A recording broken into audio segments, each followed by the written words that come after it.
यदि आप ब्याज का काम करते हैं तो ये खबर आपके लिए बेहद ज़रूरी है, क्योंकि देखिए ब्याज पर पैसे देना एक शख्स को इतना भारी पड़ गया कि उसकी कीमत उसने अपनी जान चुका कर दी।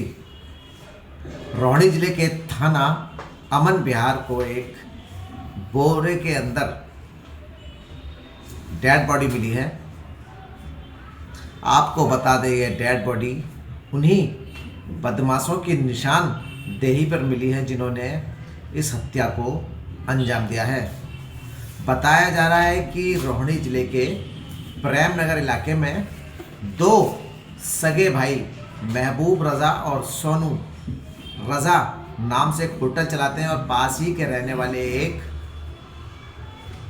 ब्याज कारोबारी से कुछ पैसे ब्याज पर लिए, जिनका अमाउंट लगभग 4 लाख रुपए बताया जा रहा है।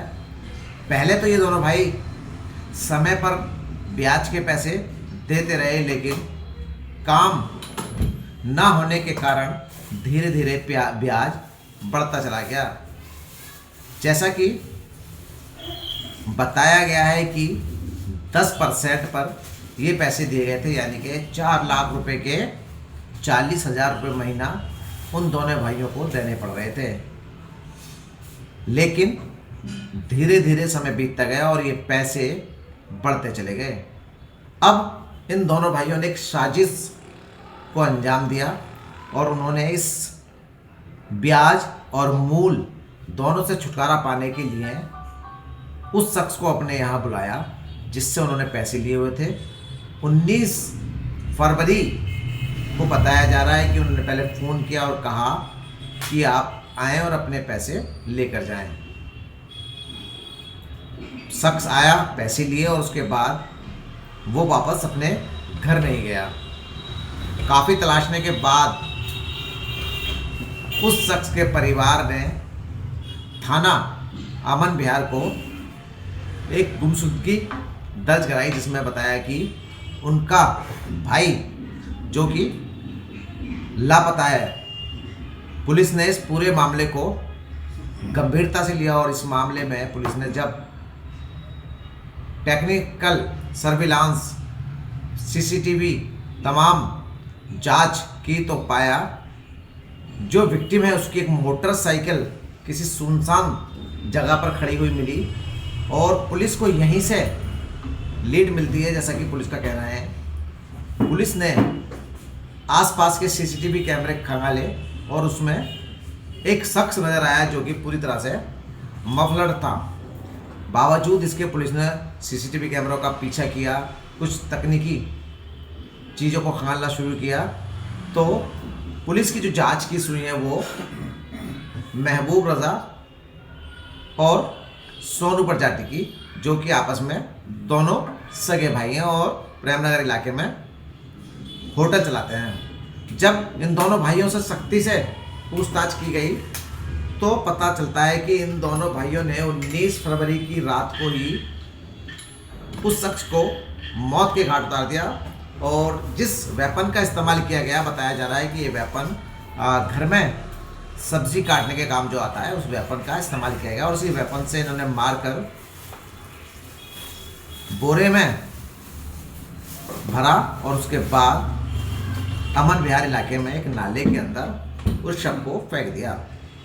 फिलहाल पुलिस ने इस पूरे मामले का खुलासा करते हुए इन दोनों सगे भाइयों को पकड़ लिया है और अब इनसे पूछताछ की जा रही है। क्या कभी इससे पहले भी क्या इनका कोई आपराधिक रिकॉर्ड रहा है? हालांकि इस तमाम सवालों पर दिल्ली पुलिस का कहना है कि अभी तक इनका कोई आपराधिक रिकॉर्ड सामने नहीं आया है, लेकिन यह खबर आपको दिखाने का मकसद यही है कि यदि आप ब्याज का काम करते हैं तो सतर्क हो जाएं और होशियार रहें। ये जान लें कि आप किसको पैसे दे रहे हैं और कभी अकेले पैसे लेने ना जाएं, या तो अपने साथ किसी को लेकर जाएं या फिर अपने परिवार में ही किसी को बता कर जाएं ताकि परिवार होशियार रहे और परिवार को ये पता रहे कि जो उनके परिवार का मुखिया है वो किसके पास जा रहा है। हमारे चैनल को देखने के लिए चैनल को लाइक, सब्सक्राइब और शेयर करना बिल्कुल न भूलें। हमें आपसे उम्मीद है आप हमारे चैनल को यूं ही प्यार देते रहेंगे और अपना प्यार सब्सक्राइब के रूप में देते रहेंगे। धन्यवाद।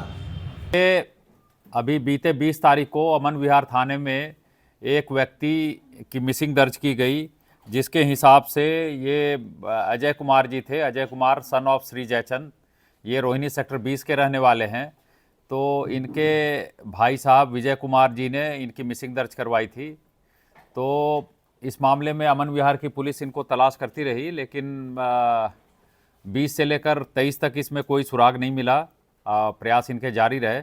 23 तारीख को इनके भाई विजय कुमार जी के शिकायत पे इसमें किडनैपिंग का मसला दर्ज किया गया और उसके बाद फिर इन्वेस्टिगेशन टीम बनाकर इस मसले को इन्वेस्टिगेट किया गया ठीक से। तो इसमें हमें टेक्निकल सर्विलेंस के माध्यम से इम्पॉर्टेंट क्लूज़ मिले और इन क्लूज़ के मिलने के बाद दो व्यक्ति इलाके के ही प्रेमनगर के पास के प्रेमनगर के ही सोनू और महबूब अली, ये दोनों भाई हैं और ये वहाँ पे किडारी सुलेमान नगर में रजा होटल चलाते हैं। और इन दोनों के बारे में पता चला कि इन्होंने ही ये 19 तारीख को जब से ये मिसिंग रिपोर्ट हुई थी उसी दिन इनका मर्डर कर दिया था डिसीज्ड का। तो इन दोनों ने पुलिस से हुई पूछताछ में अपना गुनाह कबूल किया और कल की बात है ये। और फिर डेड बॉडी जहां इन्होंने डिस्पोज की थी रनहौला के इलाके में, वहां ले जाकर इन्होंने बरामद करवाया। तो इनको दोनों भाइयों को अरेस्ट कर लिया गया है और आज कोर्ट में इनको पेश किया जा रहा है।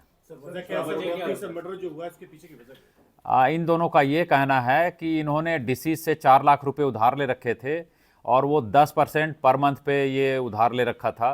तो ये कोप अप नहीं कर पा रहे थे जो इंटरेस्ट देना था। तो इन्होंने सोचा कि हम प्रिंसिपल और इंटरेस्ट दोनों से ही पीछा छुड़ा ले ये मर्डर करके। सर इंटरेस्ट कितना का बना, कुछ इन्होंने बताया? वो 10% है 4 लाख का, तो 40,000 रुपया पर मंथ का हुआ। पहले से ये प्लानिंग थी या फिर ये जो 19 तारीख को सडनली इन्होंने ऐसा सोचा? 19 तारीख को ही इन्होंने प्लान बनाया और इंटरेस्ट अमाउंट देने के लिए ही बुलवाया इनको डिसीज को वहाँ पे। तो वहीं पे बुलाया अजय कुमार जी को और उसके बाद घर में ही इन्होंने अपने घर में हत्या कर दी। सर क्या इसके सर पिछला भी कोई कोई ऐसा बैकग्राउंड है कोई क्राइम का, या फिर या जो इन्होंने किस वेपन से इनकी जो हत्या की थी? इन्होंने मीट काटने वाले चाकू से हत्या की थी और इनका कोई ऐसा कोई बैकग्राउंड अभी तक क्रिमिनल बैकग्राउंड वैसा नहीं मिला है। तो सर इन्होंने इसी से पैसे ले रखे थे और भी किसी से लोगों ले रखे, बताया इन्होंने पूछताछ में? नहीं, इन्हीं से ही पैसे ले रखे थे। डिसीज क्या कब लिए थे पैसे? ये 6 महीने करीब पहले लिए थे। सर किस हालत में डेड बॉडी मिली है? कहाँ? डेड बॉडी इन्होंने डिस्पोज कर दिया था। ये दोनों भाई स्कूटर पे बोरे में बांध कर ले गए थे और नजफगढ़ नाले में इन्होंने डाला था। वहाँ से हमने कल रिकवर किया है इन्हीं के इंस्टांस पे। सर इन्होंने 6 महीने पहले अगर पैसे लिए तो क्या ब्याज की कुछ रकम दे भी चुके थे 1-2 बार, या पहली बार ही जब इन्हें देना था तो इन्होंने हत्या प्लान कर ली? और इन्होंने ये रकम किस लिए ली थी? इन्होंने रकम अपने बिजनेस के लिए लिया था और इन्होंने पहले के भी इंस्टॉलमेंट्स दिए थे। अब ये कोप अप नहीं कर पा रहे थे तो इन्होंने ये योजना बनाई। और ये जो टीम है ये अमन विहार की टीम है, इन्होंने बड़े मेहनत और लगन से इस केस को वर्कआउट किया। सर पुलिस कैसे आरोपी तक कैसे पहुंची पुलिस? चोट के कितने निशान हैं सर शरीर पे? कितनी बार वार किया?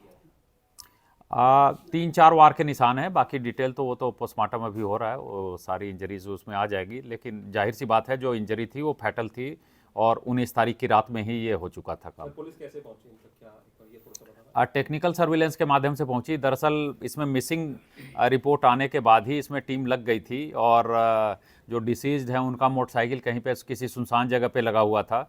तो हम हर मिसिंग को सीरियसली लेते हैं, तो इन्होंने सीरियसली इस टीम ने लिया और वहाँ पे भी जो आसपास जो सीसीटीवी फुटेज है उसका एनालिसिस किया गया कि आखिर यहाँ पे जो आदमी मिसिंग है उसका मोटरसाइकिल कौन लाकर पार्क कर रहा है।